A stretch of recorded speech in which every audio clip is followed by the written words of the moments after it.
My sister absolutely destroyed my wedding. I don't know why she thought it was a good idea to invite me to hers. 7 years of dating, and it was finally my special day. Everything was perfect until my sister showed up in a wedding dress even more expensive than mine. She rushed toward me in the middle of my speech. "Sorry, just need this for a second," she said, reaching for the microphone in my hand. I didn't let go. My grip tightened, and the room went quiet. She tugged harder, smiling like we were sharing a joke, so I released it because holding on would have made me look petty. She turned to the crowd and raised her glass. "I know this is my sister's day, but I just have to share something. I'm engaged." The room erupted in confused applause. A few guests looked at me, then back at her, unsure where to focus. My husband squeezed my hand under the table, but I couldn't move. I stood there in my wedding dress, watching her beam in the spotlight she'd stolen. She held up her left hand, showing off a ring I'd never seen, and laughed. I know, terrible timing, but I couldn't wait. You're all here, and I'm just so happy. The applause died fast. People shifted in their seats, glancing between us. My maid of honor started to stand, but my sister handed the mic back to me and returned to her table, grinning. I tried to finish my speech. My voice came out hollow, mechanical. I wrapped it up in 2 sentences and sat down, hands shaking in my lap. The rest of the night blurred into forced smiles and whispered conversations. My sister danced in the center of the floor, holding court while people congratulated her. Every time I looked over, she was laughing, glowing, performing. Then, around midnight, I found her sitting alone near the bar. Mascara streaked down her face, hands covering her eyes, shoulders shaking with sobs. One of my bridesmaids went to check on her, and I heard my sister's voice crack through the music. I just miss being loved. I miss it so much. My bridesmaid looked back at me, helpless. I walked over, still wearing my veil, and stood in front of her. She looked up with red, wet eyes like I was supposed to comfort her. "You okay?" I asked. She nodded and wiped her face with a cocktail napkin. "I'm sorry. I didn't mean to make tonight about me. Everything just hit me at once." I didn't answer. I stared at her and made a promise to myself right there. I would never stoop to her level. I would never hijack someone else's moment. I would be better. But I also promised that if she ever pulled me back into her chaos, I wouldn't just walk away. I'd make sure she felt exactly what she'd made me feel. I turned and walked back to my husband. The DJ played our last song. We danced while my sister cried into her champagne glass in the corner. A year later, her wedding invitation arrived. Gold foil, embossed lettering. A formal request for my presence at the most important day of her life. I held it and felt something bittersweet. Now it's my turn. The next morning, my phone buzzed with messages from relatives who'd been at the wedding. Most of them danced around what happened, asking if I was okay or saying they hoped I enjoyed the day despite everything. A few were blunt. My aunt texted that my sister seemed unwell and maybe I should check on her. My husband's cousin asked if drama like that was normal in our family. My husband's mother called while we were packing for our honeymoon. She spoke carefully, like she was choosing every word. "I just want to make sure you're all right, sweetheart. That was quite a moment last night." "I'm fine," I said. "Good, I'm glad." She paused. "Does your sister do things like that often?" I told her no, that it was a one-time thing, stress and bad timing. She didn't sound convinced. After we hung up, my husband looked at me and said his mom had already mentioned it to his dad, and his dad had said something about red flags running in families. I didn't respond. I just kept folding clothes and pretending it didn't bother me. My sister's text came through around noon. No call, just a message that said she was sorry, that she'd had too much to drink and got emotional, and that she hoped I could forgive her. She added that she didn't mean to take attention away from me, and that she loved me. I read it 3 times and didn't reply. My best friend called that afternoon. She'd been one of my bridesmaids and had seen the whole thing unfold from the front row. "Are you going to say anything to her?" she asked. "What's the point?" I said. "She already apologized." "That wasn't an apology, that was damage control." I told her I didn't want to start a fight, that I just wanted to move on and enjoy my honeymoon. She went quiet for a moment, then said she understood, but that I shouldn't let it go completely. "People like my sister," she said, "don't stop unless someone makes them stop." I changed the subject. Over the next few days, more people reached out. Some were supportive, others were nosy, asking what my sister's deal was, or if there was bad blood between us.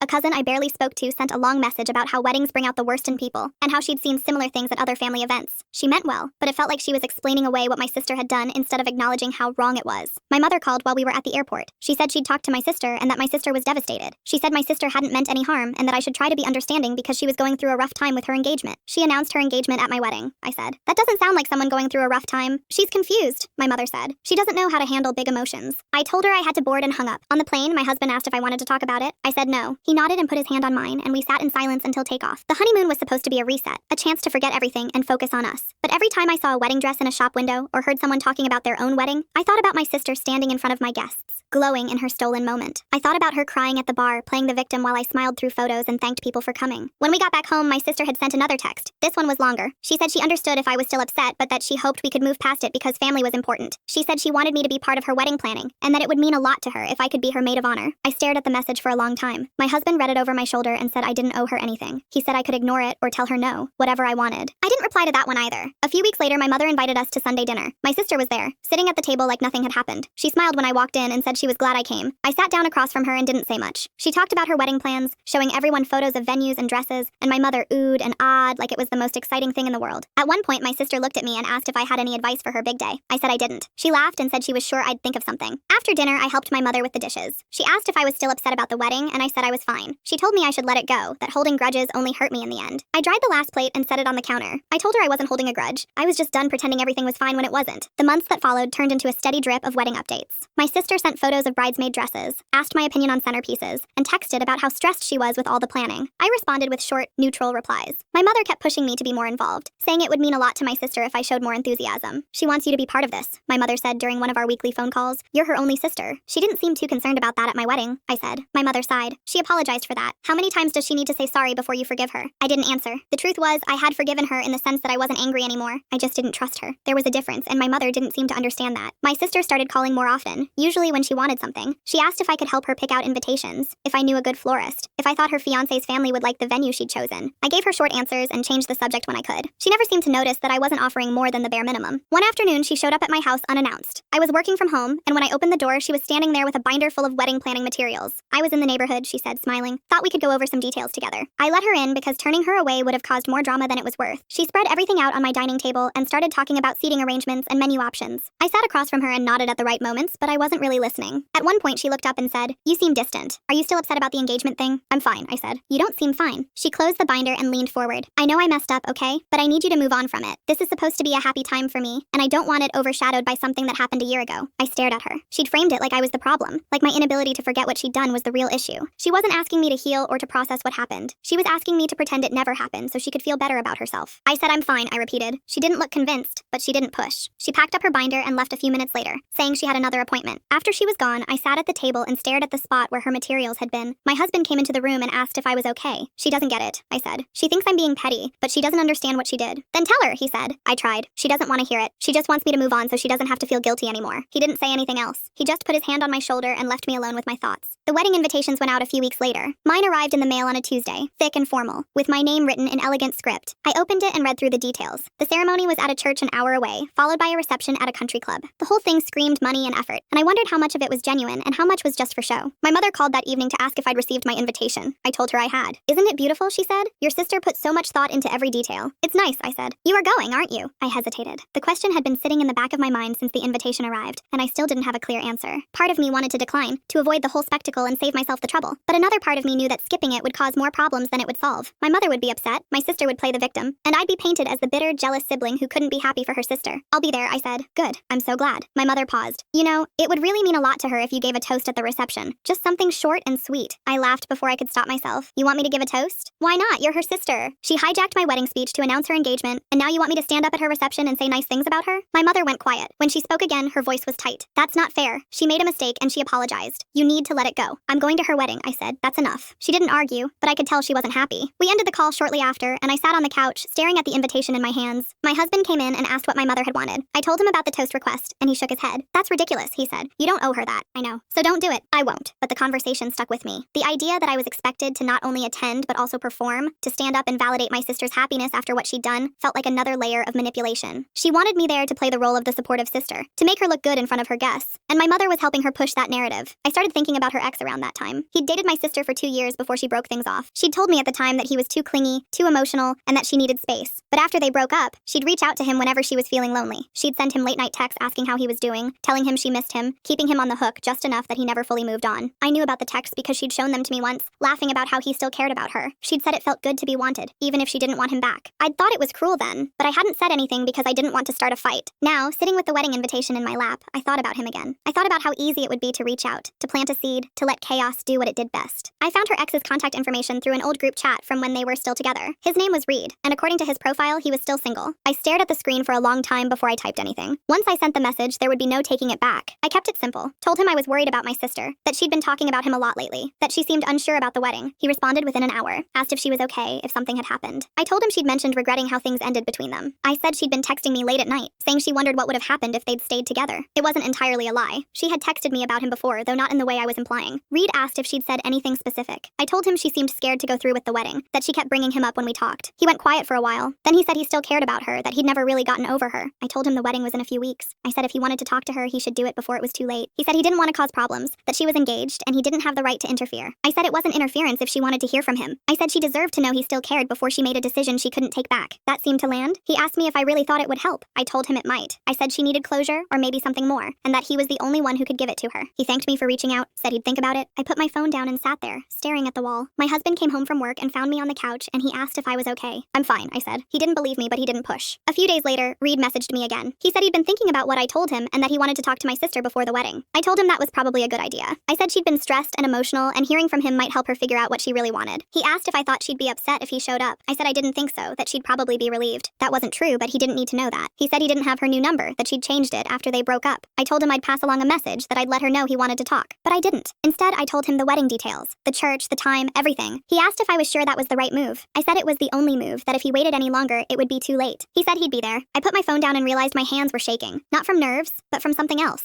Anticipation, maybe. Or vindication. My husband asked me that night if I'd talked to my sister recently. I said no, that we'd been keeping our distance. That's probably for the best, he said. I agreed. The week before the wedding, my sister called. She was frantic, talking about last-minute details and vendor issues and how stressed she was. I listened without offering much input. At one point, she said, "I'm so glad you're coming. It means a lot to me." Of course, I said. I know things have been weird between us, but I want you to know I love you. You're my sister, and I want you there. I told her I loved her too. It wasn't a lie, exactly. I did love her. I just didn't like her very much. She asked if I was bringing my husband, and I said yes. She asked if I'd thought about the toast, and I said I hadn't. That's okay, she said. I just thought it would be nice. I told her I'd think about it, knowing I wouldn't. After we hung up, I checked my messages. Reed had sent another one, asking if I'd talked to my sister yet. I told him I had, that she seemed conflicted, and that he should definitely come to the wedding. He said he would. Said he owed it to himself and to her, to say what he needed to say. I told him that was brave. I told him she'd appreciate it, even if it was hard to hear. He thanked me again, and I put my phone away. My husband asked what I was smiling about. I told him it was nothing, just a funny text from a friend. He didn't question it. The night before the wedding, I barely slept. I kept running through scenarios in my head, imagining how it would play out. Reed showing up, my sister's face when she saw him, the groom's reaction, the guests whispering and pulling out their phones. It was going to be chaos, and I was the one who'd set it in motion. My husband woke up in the middle of the night and found me staring at the ceiling. He asked if I was nervous about the wedding. A little, I said. It'll be fine, he said. You'll get through it, and then it'll be over. I nodded, but I wasn't nervous about getting through it. I was nervous about what would happen when Reed walked through those church doors. The morning of the wedding, I got dressed slowly, carefully. I picked out a simple dress. Nothing flashy, nothing that would draw attention. My husband adjusted his tie in the mirror and asked if I was ready. Almost, I said. He waited by the door while I checked my phone one last time. Reed had sent a message an hour earlier saying he was on his way. I didn't respond. I just put my phone in my purse and followed my husband out to the car. The drive to the church was quiet. My husband tried to make small talk, but I wasn't in the mood. When we pulled into the parking lot, I saw my sister's car near the entrance. She was probably inside, getting ready, surrounded by bridesmaids and photographers, and people telling her how beautiful she looked. I wondered if she had any idea what was about to happen. My husband took my hand as we walked toward the church. "You okay?" he asked. "I'm fine," I said. And I was. For the first time in a year, I felt like I was exactly where I needed to be. The church was already half full when we arrived. Guests filled the pews, dressed in pastels and suits, chatting quietly while soft music played from somewhere near the altar. My husband and I found seats near the middle, far enough back that we wouldn't draw attention but close enough to see everything. My mother spotted us and waved from the front row, mouthing something I couldn't make out. I nodded and smiled back. The groom stood near the altar with his groomsmen, laughing at something one of them had said. He looked relaxed, confident, like a man who had no idea his world was about to tilt sideways. My sister's bridesmaids entered first, walking down the aisle in matching lavender dresses. They smiled at the guests, holding their bouquets carefully, and took their places at the front. Then the music changed. Everyone stood. My sister appeared at the back of the church, and even I had to admit she looked stunning. Her dress was white satin with lace sleeves, her hair pinned back in soft curls, her makeup flawless. She walked down the aisle on my father's arm, beaming at the guests, at the groom, at everyone who was watching her. This was her moment, and she knew it. When she reached the altar, my father kissed her cheek and sat down next to my mother. The officiant began speaking, welcoming everyone and talking about love and commitment. I glanced at my phone. No new messages from Reed. My husband leaned over and whispered, "You okay?" I nodded. "Fine." The officiant asked everyone to be seated, and the ceremony began. My sister and the groom stood facing each other, holding hands, smiling like they were the only two people in the room. The officiant talked about marriage being a partnership, about trust and honesty and building a life together. My sister nodded along, dabbing at her eyes with a tissue one of the bridesmaids handed her. I kept checking my phone. Still nothing. Then, halfway through the officiant's speech about commitment, the church doors opened. Everyone turned. A few people gasped. Reed stood in the doorway, looking disheveled and out of breath, like he'd run all the way there. He was wearing jeans and a wrinkled button-down shirt, completely underdressed for a wedding. My sister's smile vanished. Her face went pale, and she took a step back from the groom. "Reed?"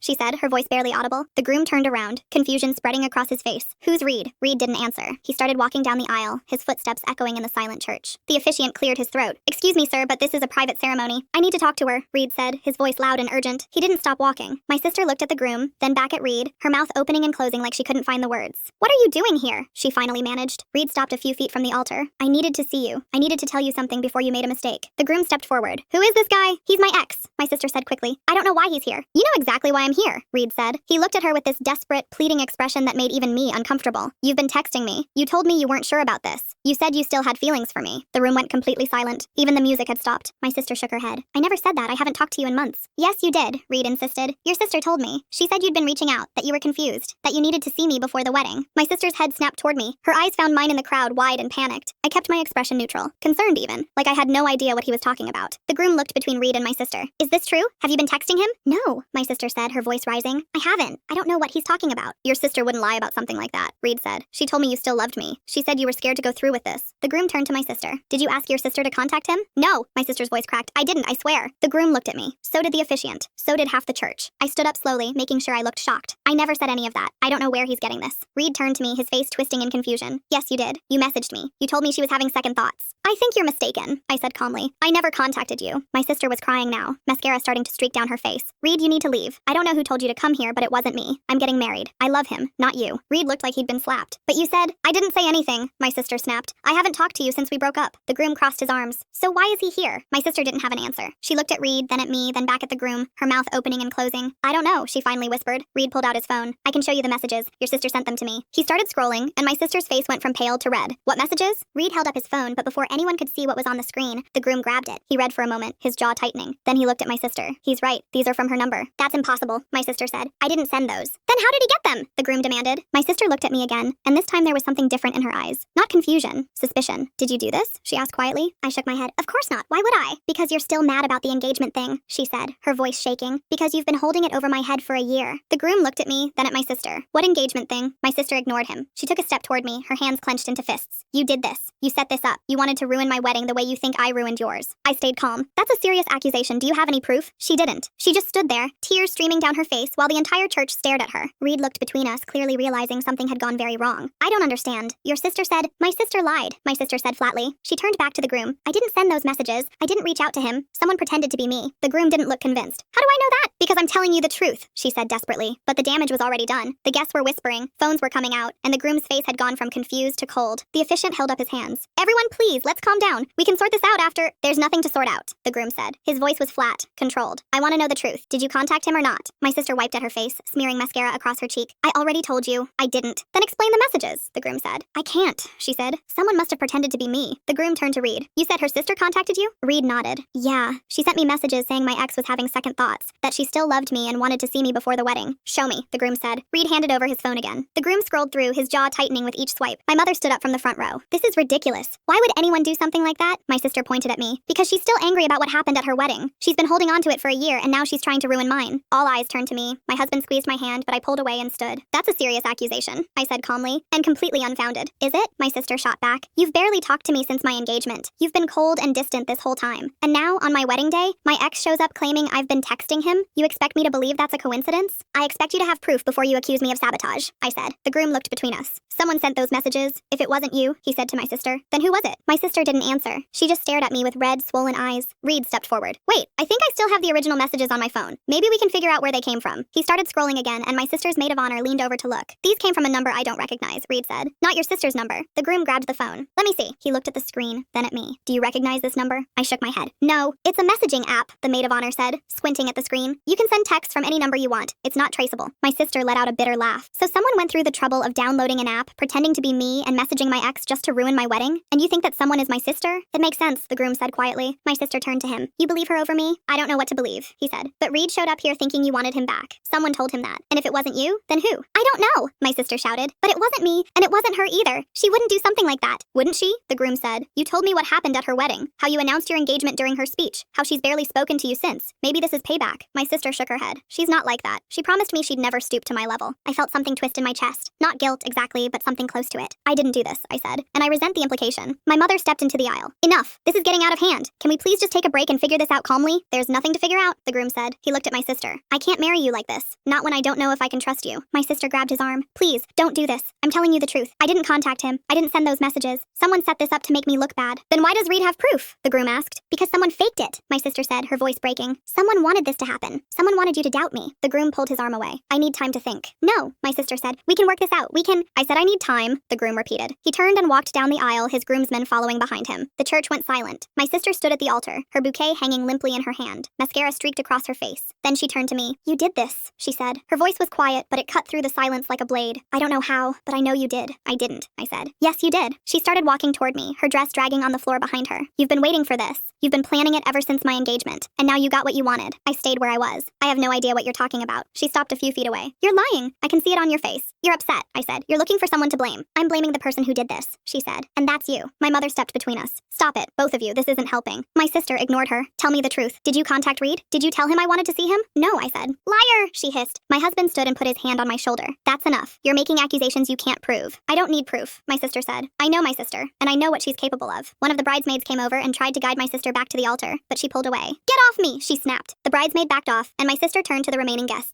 Everyone can leave, she said. The wedding's over. A few people started to stand, whispering to each other. My mother tried to say something, but my sister cut her off. I said leave. The guests filed out slowly, some glancing back at my sister, others avoiding eye contact entirely. Reed stood awkwardly near the altar, clearly unsure whether to stay or go. My sister pointed at him. You too, get out. Reed opened his mouth like he wanted to say something, then thought better of it and left. Within minutes, the church was nearly empty. Just me, my husband, my parents, and my sister. My father walked over to my sister and tried to put his arm around her, but she shrugged him off. Don't, she said, just don't. He stepped back, looking helpless. My mother turned to me. Did you do this? No, I said. Then why is she so convinced you did? Because she needs someone to blame, I said. And I'm the easiest target. My sister laughed, but there was no humor in it. You're unbelievable. You're standing here lying to everyone's face and you don't even care. I'm not lying, I said. Yes, you are. She took a step closer. You wanted this. You wanted me to feel what you felt. You wanted me to stand up here and watch my day fall apart the same way yours did. I didn't answer, because she was right. She stared at me for a long moment, then turned and walked toward the back of the church. When she reached the doors, she stopped and looked back. I hope it was worth it, she said. Then she was gone. My mother looked at me with disappointment in her eyes. I don't know if you did this or not, but either way, you need to fix it. There's nothing to fix, I said. She accused me without proof. That's on her, not me. My mother shook her head and followed my father out of the church. My husband and I stood there alone. The flowers were still on the altar, the chairs still lined up in perfect rows, but the space felt empty now. Let's go, he said quietly. I nodded. As we walked out, I glanced back one last time. The church looked exactly like it had an hour ago, but everything had changed. The reception was canceled before anyone even got to the venue. My sister sent a group message to all the guests saying the wedding was off and that they should go home. My mother called me that night. She didn't yell, but her voice was tight. Your sister is devastated. The groom won't answer her calls. Half the family thinks you're responsible. I'm not, I said. Then who is? She asked. I didn't answer. My sister showed up at my house 2 days later. She looked like she hadn't slept. Her eyes red and swollen, her hair pulled back in a messy ponytail. I know you did it, she said. And one day I'll prove it. She turned and walked back to her car without waiting for a response. I closed the door and leaned against it. My husband asked if I was okay. I'm fine, I said. And I was, because my sister had finally felt what I felt a year ago, standing in front of everyone, watching her moment collapse while people whispered and stared. I didn't ruin her wedding. I just gave chaos a microphone and let it speak for itself. Thanks for watching.